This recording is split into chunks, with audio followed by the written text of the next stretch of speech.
Ay. Buenas tardes, estamos de regreso a Noticieros México siglo XX. Bueno, ahora tenemos un especial donde veremos algunas cosas que pasaron en el México siglo XX. Como por ejemplo, varios modelos de negocios que estuvieron implementados en los años 1940 en adelante. El primer modelo de negocio fue el de sustitución de importaciones. Esto fue porque a causa de la Segunda Guerra Mundial, los países europeos estaban en quiebra o estaban en guerra, entonces no había importaciones y exportaciones con esos países. Esto dio lugar a que México produciera sus propios productos. Aunque usted no lo crea, en México,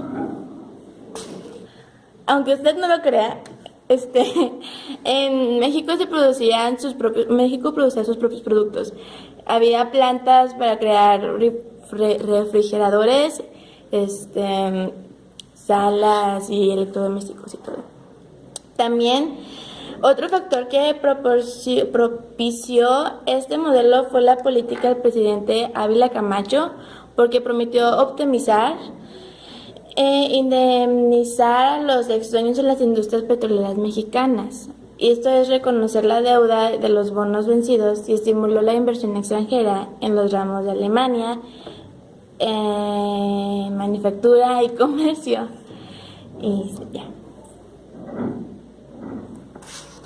Los beneficios de este modelo económico que se implementó en México en los años 40 abarcó a toda la población y eso se le conoce como la época de milagro mexicano. En los años 60 y 70 hubo otro modelo de desarrollo estabilizador, que esto se proyectó a modernizar la industria y aumentar la productividad y se logró tener una competitividad internacional incorporando tecnología moderna. Otro modelo también es el neoliberal, que tomó lugar en las décadas de los 80 con el presidente Cedillo y pretendió la reducción de gastos públicos reducción del gasto público y el combate a la inflación, la estabilidad financiera y el fortalecimiento del ahorro interno.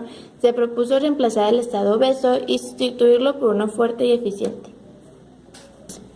En el desarrollo estabilizador es cuando se dice que la economía mexicana tuvo un alto crecimiento en la producción, baja inflación y estabilidad en el tipo de cambio.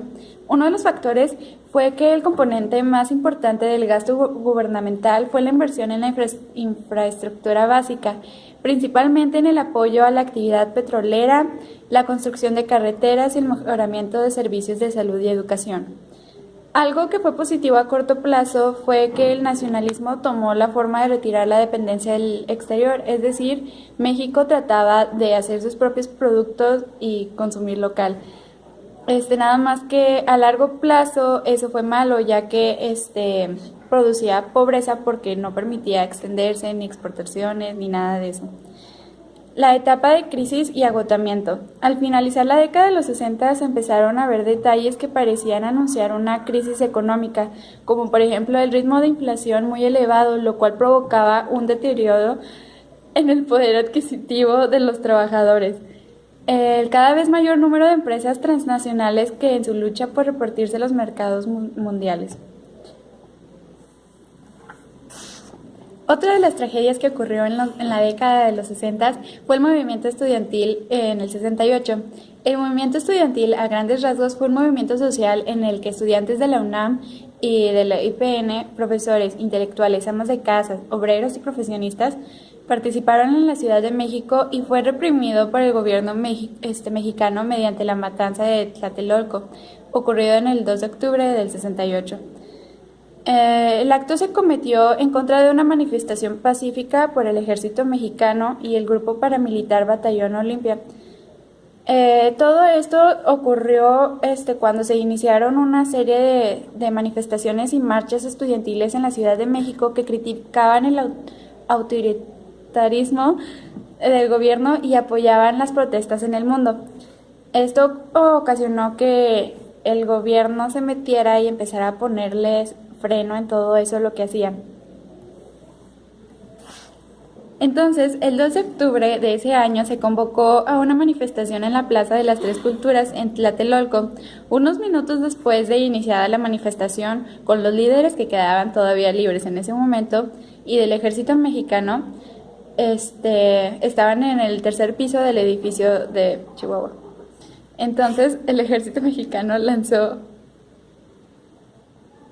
unas bengalas sobre la multitud. Con esta señal, militares, paramilitares y francotiradores abren fuego contra los manifestantes y así ocurrió la masacre.